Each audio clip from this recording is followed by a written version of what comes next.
Daily Kolkata নিউজে আপনাদের স্বাগত জানাই। দিনের গুরুত্বপূর্ণ খবরের দিকে নজর রাখুন। নমস্কার, আপনারা দেখছেন ডেইলি কলকাতা নিউজ, যেখানে আমরা বলি মানুষের কথা। আজ আমরা এমন এক সত্যের মুখোমুখি দাঁড়াবো যা আপনার পায়ের তলার মাটি সরিয়ে দিতে পারে। স্থান মালদার মোতাবাড়ি। মঞ্চে বসে আছেন খোদ রাজ্যের মন্ত্রী সাবিনা ইয়াসমিন, আর মাইক হাতে স্থানীয় তৃণমূল নেতারা কি বলছেন প্রকাশ্যে জনসভায় দাঁড়িয়ে। হিন্দু মুসলিম ভাগ করা হচ্ছে, বলা হচ্ছে ওরা 35% আর আমরা 65%। বলা হচ্ছে হিন্দুরা বিজেপিকে ভোট দেবে, তাই আমাদের এক হতে হবে।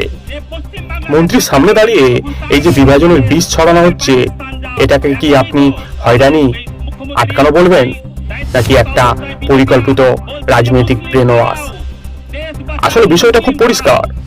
সাধারণ মুসলিম ভাই বোনেদের মনে একটা কৃত্রিম ভয় ঢুকিয়ে দেওয়া হচ্ছে। বোঝানো হচ্ছে যে এই যে ভোটার তালিকা সংশোধন বা SIR হচ্ছে, বা কেন্দ্র সরকার যে আইন এনেছে, তা নাকি ভারতের মুসলিমদের দেশ থেকে তাড়াবার জন্য। সত্যটা কি? আসুন যুক্তি দিয়ে বিচার করি।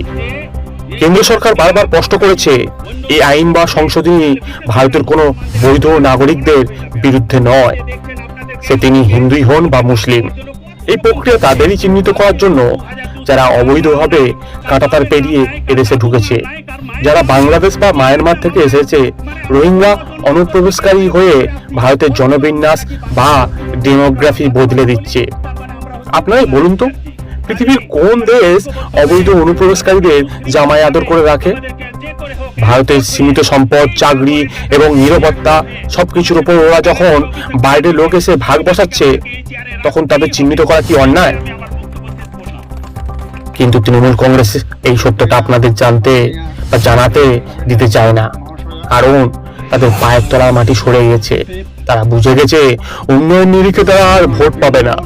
দুর্নীতি, তোলাবাজি আর কেলেঙ্কারির দায়ে তারা আজ কোণঠাসা। তাই এখন তাদের একমাত্র ভরসা ভয় দেখানো। মন্ত্রী সাবিনা ইয়াসমিনের উপস্থিতিতে ওই নেতা বা চাচারা যখন মুসলিমদের একজোট হওয়ার ডাক দেন, তখন এটা স্পষ্ট হয়ে যায় যেটা TMC কতটা ভীত ও সন্ত্রস্ত। তারা জানে হিন্দু মুসলমান যদি ধর্মের চশমা খুলে উন্নয়নের কথা ভাবে, তাহলে তাদের গদি আর থাকবে না। তাই তারা 65 আর 35-এর অঙ্ক করছে। এই যে বলা হচ্ছে দেশ থেকে বের করে দেওয়া হবে, এটা সম্পূর্ণ মিথ্যা।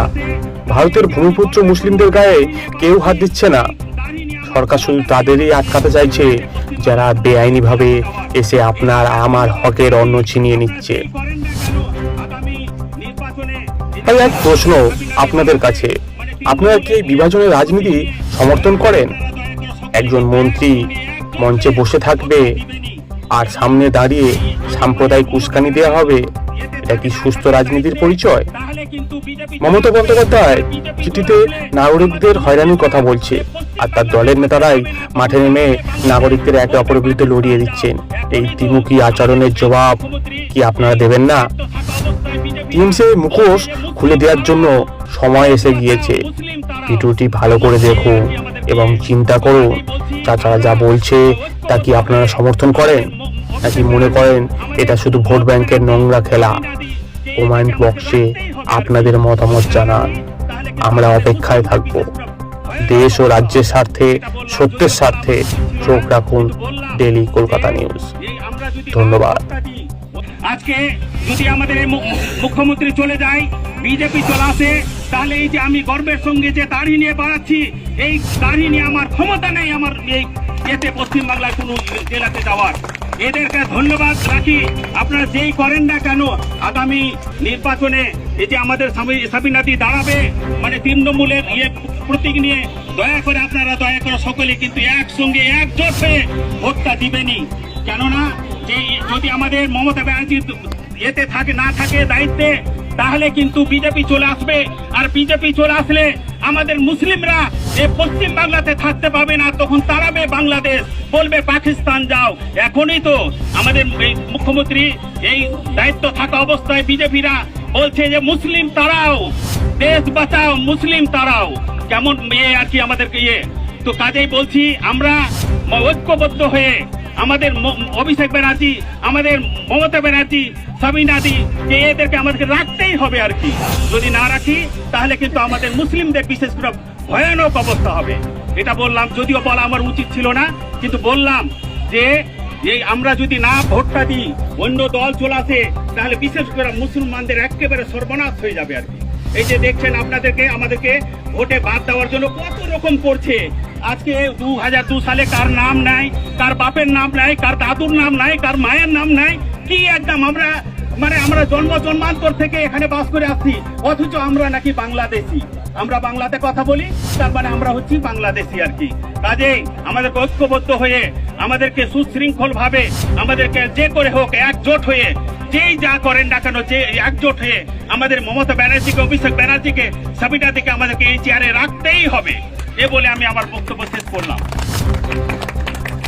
শ্রদ্ধেয়া মাননীয়া সাবিনা হাসান মহাশয়া ও জনসাধারণ বৃন্দগণ, আমার শরীর খারাপ বলে আমি কিছু বলবো, অবশ্যই কিছু বলবো। যা বলা হয়েছে রজিত সাহেব যথেষ্ট বলে গেছে, আর আমার বলার অপেক্ষা রাখে না। তবে একটা আমি কথা বলছি, দেখুন আমাদেরকে একত্রিত হতেই হবে। কারণটা হচ্ছে এটা খুব পরিষ্কার হিসাব। আমাদের 2 নম্বর ব্লকে হচ্ছে 65% মুসলিম আর 35% হিন্দু। হিন্দুরা কিন্তু মানে সব ভোট বিজেপিকে দিবে। কাজেই আমরা যদি ইউনাইটেড না হই তাহলে কিন্তু অটোমেটিকলি চ্যানেলের আরও খবর দেখতে চ্যানেলটিকে লাইক করুন, সাবস্ক্রাইব করুন আর কমেন্ট করে আপনাদের মূল্যবান মতামত দিন।